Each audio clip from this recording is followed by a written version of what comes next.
Hello friends, good morning, welcome back to my channel. কেমন আছো তোমরা সবাই? আশা করবো যে যেখানে আছো ভালো আছে, সুস্থ আছো, আর আমি ভালো আছি।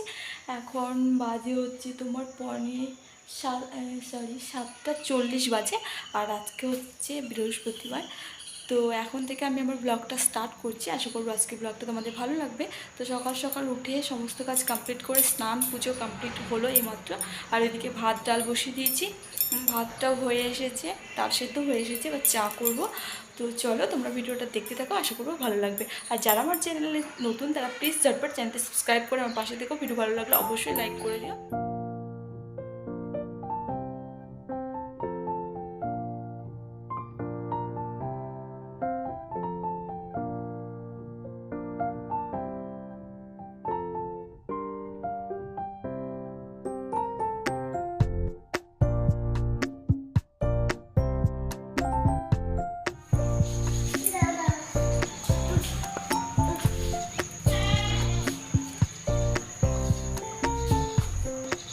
দাঁড়াও দাঁড়াও, ঠিক করে দিই।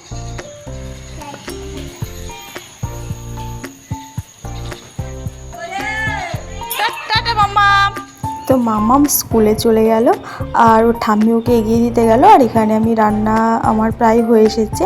আলু পটল ভাজা করে নিচ্ছি, আর ডাল করেছি, আর একটা সবজি করেছি, আর ভাতটা এখনকার মতোই করেছি। যখন মানে তোমাদের দাদাভাইয়ের আসার সময় হবে তার একটু আগেই ভাতটা বসিয়ে দেবো দুপুরের জন্য, ব্যাস তাহলেই দুপুরে পর্যন্ত রান্নাবান্না কমপ্লিট হয়ে যাবে।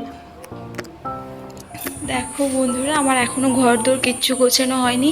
রান্না বান্না কমপ্লিট হলো, খাইনি এখনও। আর এখন বেজে গেছে 10টা। তো এই যে দেখো, এবার হচ্ছে ঘর গোছাবো আর আলমারিটা মুছবো। তো আলমারিটা না এই দিকে ছিল, তো এইখানে শিফট করা হয়েছে আর কি আলমারিটাকে। তো কেন করানো হয়েছে, অবশ্যই একটা কারণ আছে। তো কারণটা যারা আমার ব্লগ দেখো তারা অবশ্যই জানতে পারবে। তো যখন সে কারণটা মানে কি বলবো করবো, তো তখন তোমাদের সঙ্গে অবশ্যই শেয়ার করব। তো যাই হোক, আপাতত আলমারিটাকে এখানে রাখা হয়েছে, আর আলনাটাকে এখানে রাখা হয়েছে, আর আলমারিটাকে এই দিকে রাখা হয়েছে। তো এই জায়গাটা গ্যাপ পড়ে গেছে, তো দেখা যাক কি করা যায়। তো চলো বন্ধুরা, এখন হচ্ছে বিছানাটা গোছাবো, ঝাড় দেবো। সকালে ঝেড়ে মুছেছি, তো এই জায়গাটা একটুখানি পরিষ্কার করলাম। আলনার এই যে কাচের ভেতরটা, এখানে জামা কাপড় রাখলাম, আর এখানে যেগুলো ছিল সেগুলো সব এই যে ওই র্যাকটার মধ্যে রাখা হয়েছে। তো সেই জন্য এখানে নোংরা পড়ে রয়েছে আর কি। তো চলো ঘর দৌড় গুছিয়ে একদম ঝেড়ে নিই, তারপরে আসছি তোমাদের সামনে, ঠিক আছে? তো তারপরেই খাবো। আর মাম্মাম তো স্কুলে গেছে, দেখতেই পেলে, তো এখনও আসেনি মাম্মাম। তো দেখা যাক, ও আজকে ওই যে আমাদের পাশের বাড়ি দুটো বাচ্চা আছে না, ওরা যায়, তো ওদের সঙ্গে আজকে মানে কি বলবো সাথ করে গিয়েছি। আর মামামের জিনিসপত্রগুলো এইখানে রাখা হয়েছে। তো যাই হোক, চলো দেখতে থাকো তোমরা ভিডিওটা। তো গাইস, এখন আছি এই যে বহরমপুর মেডিকেল হসপিটালে।